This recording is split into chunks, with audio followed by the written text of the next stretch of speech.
So the second part of this is like part 2 from yesterday when I posted about the dream. But so the end part of Genesis 30, and this dream happened like the week before I transitioned out of my role and taking on new things, and it's all very overwhelming because I have to have control. This is something that is part of my let go that I've talked about before, but I have an interesting background where control just kept me safe, calm, collected, protected. So not having it and learning to ebb and flow with the universe and how things are going to play out and how God lays things in front of me for me to respond to and not try to control, react, and freak out from has been interesting for me, to say the least. Not terrible. Have I stumbled? Absolutely. But have I conquered also? Yes. And it's been a great growing experience. But the second half of Genesis 30 talks about, after Rachel had Joseph, Jacob wanted to move away and start his own family and stop building Laban's household, but wanted to start building his own household, which was like, that's fine. That's what they did back in those days.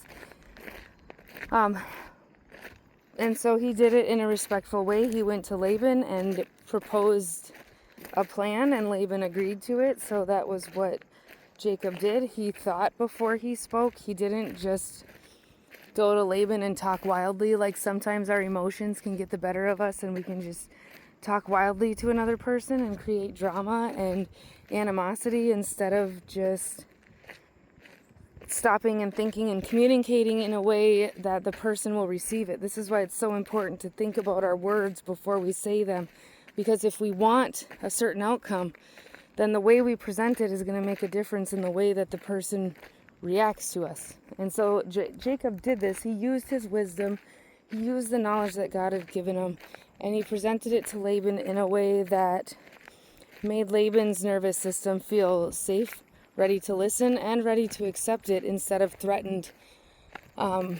So that's what Jacob did.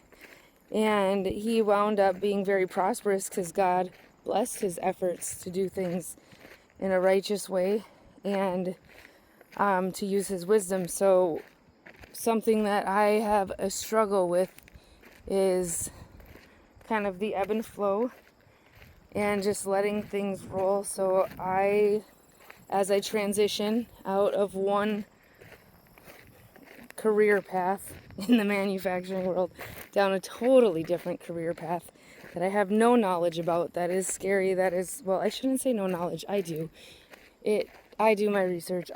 I love learning about it. I love all of it, and working with others and learning from others. But I have, this imposter syndrome business that's cool and fun. Check out this freaking cool rock. Side note, boop. So anyways, I have to see my wisdom and trust the wisdom that God sends through and just go with it instead of living on ego and attacking others or just judging others. I just need to focus on making wise decisions based on the knowledge that I have. And that's something that we all need to do, is just see that we have the ability to connect to your higher wisdom and then use that to move forward. Don't just act on self. And then you can be prosperous how you see success to be and not what the world tells you success should be. Because me being able to take these walks with you guys and enjoy things and enjoy my kids and just do the things I want to do is my version of success. I just need to pay my bills. I don't need to have all the things. And God has always provided. So I trust that, like Jacob trusted, and I just roll with it. So anyways, Genesis 30 had some pretty awesome lessons that was brought forward to me in a dream. And I just thought I would share them with you guys. Have a wonderful day. Embrace the wisdom we can get from all wise books. And show your light and your love to the earth. Love you. Bye.